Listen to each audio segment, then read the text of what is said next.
C'est juste un petit coup de gueule, une petite vidéo adressée à tous ceux qui nous gouvernent, hein. Et puis bien sûr adressée à vous, chers amis téléspectateurs, parce que vous regardez et que vous êtes citoyen français. Gauche ou droite confondue, je m'en fous, j'ai pas de parti politique, j'en ai plus depuis longtemps. Alors je vous explique, vous voyez à l'écran URSAF et ici RSI. D'ailleurs, vous noterez que URSAF, on peut le trouver en anglais, en français et en espagnol. Déjà là, vous allez commencer à comprendre pourquoi. Alors, RSI URSAF, il y a 4 ans de ça, j'ai décidé de monter une société puisque j'étais dans une période de non-activité. Donc, je me dis, bah, tiens, je vais monter ma boîte. Alors, ma boîte, c'est de faire deux choses que je sais faire, c'est-à-dire vidéaste et magicien. Et là, c'est le début des emmerdes. Et je vous garantis que les emmerdes, elles sont énormes. Donc, je suis allé aux impôts. Les impôts m'ont dit, bah oui, monsieur Basquin, on vous donne un numéro de siret pour magicien et vidéaste, ça doit être ça. Vous allez avec ce numéro de siret à l'URSSAF. Alors, je vais chez monsieur URSSAF. Monsieur URSSAF, vous voyez, il a une jolie tête, monsieur URSSAF. Il est là, il a une bonne bouille. C'est monsieur URSSAF, il donne confiance. Donc, je vais voir monsieur URSSAF. Et là, je lui demande, bah alors, voilà, au bout d'une heure, monsieur URSSAF, en fait, je suis chez vous ou pas alors? Et là, monsieur URSSAF me répond, non, non, non, vous n'êtes pas chez nous, monsieur. Ah, mais si je suis pas chez vous, je suis chez qui alors? Ben là, non, c'est pas nous qu'il faut. Non, nous, on sait pas, nous. Alors, ces spécialistes, hein, ces techniciens de l'administration ne savent pas. Quand tu viens avec un numéro de sirène, ils ne savent pas te répondre. Ils savent pas que t'es pas chez eux en tous les cas. Ça, ils savent, mais ils savent pas chez qui t'es. Alors, je vais au RSI. Alors, je demande au RSI, bonjour monsieur RSI, pour leur téléphone. Hein. Et donc, le RSI, c'est eux. Ils ont un joli site internet avec un joli numéro de téléphone. Hein. Donc, le RSI me dit, ah non, non, vous n'êtes pas chez nous non plus. Non, non, mais attendez, je suis chez qui? Ah, on ne sait pas. Non, on sait. Nous auriez dit chômeur, réfugié. Oui, mais là, non, français avec une activité magicien. Non, non, là, on ne sait pas. Là, on ne sait pas. Oui, parce qu'on m'a dit, hein, travailler plus pour gagner plus. Hein, c'était l'autre gouvernement. Donc, magicien et vidéaste, travailler plus pour gagner plus. Mais on ne sait pas. Non, les spécialistes que nous sommes, là, on ne sait pas. Hein, URSSAF, RSI, ils ne savent pas.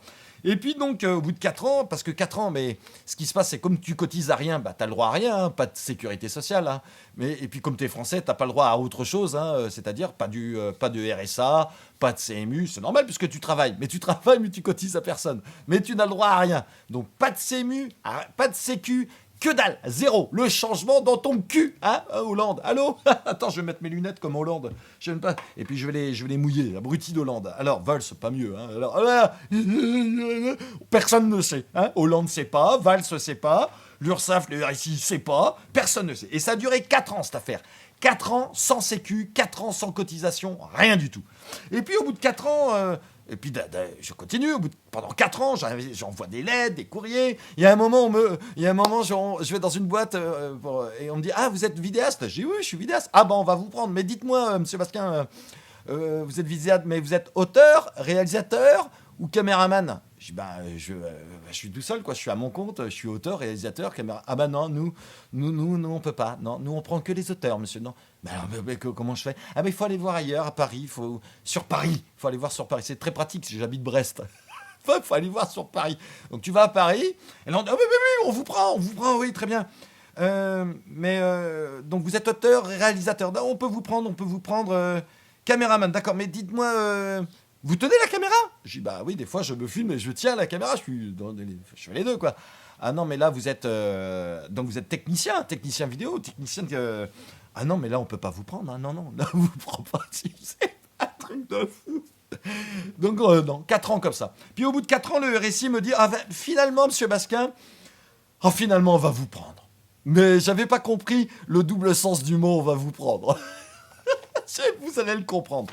Donc, le RSI me dit, on va vous prendre, mais vous devez nous rembourser en 1 an les arriérés des 4 ans. Hein, voilà, vous nous devez 4 ans. Ce qui fait que pendant 4 ans, j'ai payé moi-même mes frais médicaux, 3 500 €. Le RSI me réclame 4 000. 4, 5, 6, 7. Ça fait 7 500 €. Je donne 7 500 € en médicaux, donc 3 500 que je dépensais moi-même, plus 4 000 pour le RSI. Sur ce, le RSI me rembourse généreusement 600, 1000 €. Voilà, là, il va jouer, tiens. Prends un petit peu de fric et ferme ta gueule, tu vois. Extraordinaire, génial. Donc, et en 1 an, hein, et maintenant, je dois leur rembourser ça en 1 an. Et l'URSSAF, pareil, l'URSSAF, là, je vais vous raconter, l'URSSAF m'envoie un papier. Ah bah, du coup, le RSI nous a appelé, monsieur Basquin. Donc, nous, l'URSSAF, on va vous envoyer un petit papier comme quoi vous nous devez aussi 4 ans. 4 ans d'arriérés. Mais je leur dis, mais attendez, mais il y a 4 ans de ça, j'étais pas chez vous, maintenant vous me dites que je suis chez vous. Non, mais monsieur Basquin, vous deviez savoir que vous nous deviez de l'argent. Ah oui, ça, je savais que je devais de l'argent. Je savais que je devais de l'argent à quelqu'un, mais je ne savais pas à qui. Et vous-même non plus, vous ne saviez pas. Et je ne savais pas quelle somme je devais, puisque vous-même, il y a 4 ans, vous ne saviez pas. En gros, vous êtes en train de me reprocher que je ne savais pas quelque chose que vous-même, vous ne saviez pas me dire. C'est génial. Alors l'URSSAF m'envoie un papier, comme quoi je dois leur rembourser en un an, 4 ans d'arriéré également. Et un joli papier, vous voyez. Ces gens-là, tout de suite, ils vous insultent pas. Hein, c'est tout de suite, on vous menace. Dans ton cul. Le changement dans ton cul. Et donc, amis citoyens, amis français, mais putain, mais faites chier ces mecs-là, quoi. Mais arrêtez de regarder la Starac. Arrêtez de vous emmerder, quoi. À pas comprendre ce qui se passe autour de vous. Enfin, tant que vous avez de la bouffe dans l'assiette, ça va aller. Mais le jour où ça va vous arriver et que vous allez recevoir toutes ces monstres, URSSAF, RSI, URSSAF, RSI, tous ces gens-là, URSSAF, RSI, CIPAV, je peux vous en citer plein, je les connais tous, parce qu'il y a l'URSSAF, le RSI, la CIPAV, ça fait 12 000 euros, je dois rembourser 12 000 euros en un an, je gagne même pas 8 000, je dois rembourser 12 000 en un an, les mecs, en un an. Tu vois, il y a ça, ces monstres qui se sont mis en place sont incontrôlables. Et ils me disent que ce sont des sociétés qui sont sous tutelle de l'État. Et je vous rassure les mecs, on se fout de votre gueule. On se fout de votre gueule. On va vous faire une belle déclaration avec un beau papier, avec plein de lettres, en vous disant on se fout de votre gueule. Ce ne sont pas des sociétés de l'État. Ce qui me choque, ce qui me révolte, c'est que vous donnez du fric pour l'État via des boîtes privées. Ce sont des sociétés privées. En d'autres termes, je vais être beaucoup plus clair. Quand vous avez une armée nationale qui est payée par l'État, ça s'appelle une armée nationale. Et on peut avoir confiance en une armée nationale, parce que c'est l'armée de la nation.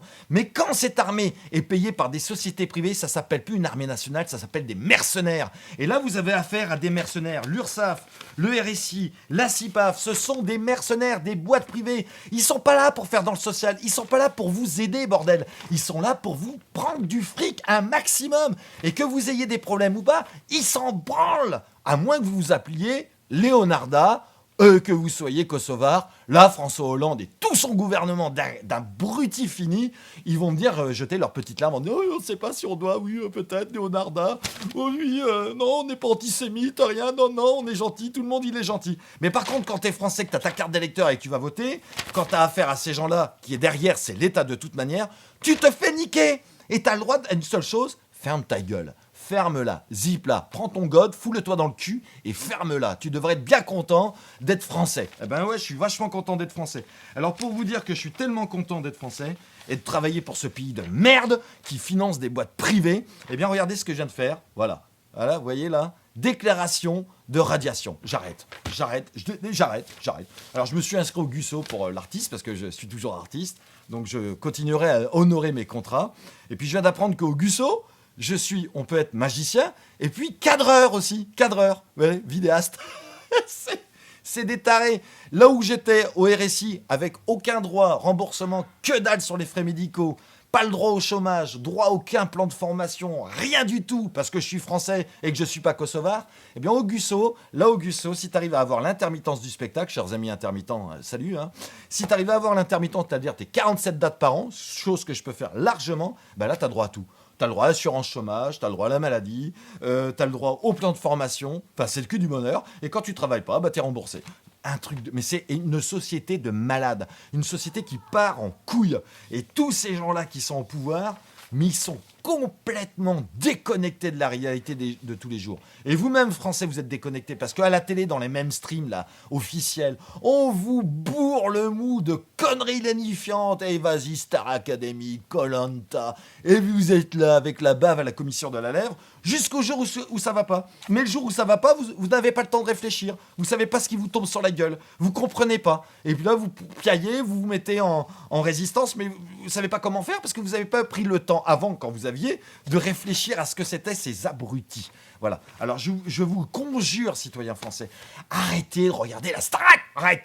Regardez sur Internet, des sites Internet informatifs, informez-vous, et puis glissez-leur une quenelle à tous ces abrutis de merde, battez-vous, rentrez en résistance. Les révolutions ne se font pas dans les urnes, les révolutions se font dans la rue. Alors arrêtez d'être cons, arrêtez d'être devant votre télé et commencez quand même à réagir, quoi. Voilà, moi je réagis de mon côté, et j'espère que vous réagirez du vôtre. Mais putain, enfoncez-leur une putain de quenelle, ça leur fera un putain de changement. Voilà, c'était mon petit coup de gueule de la journée. Voilà.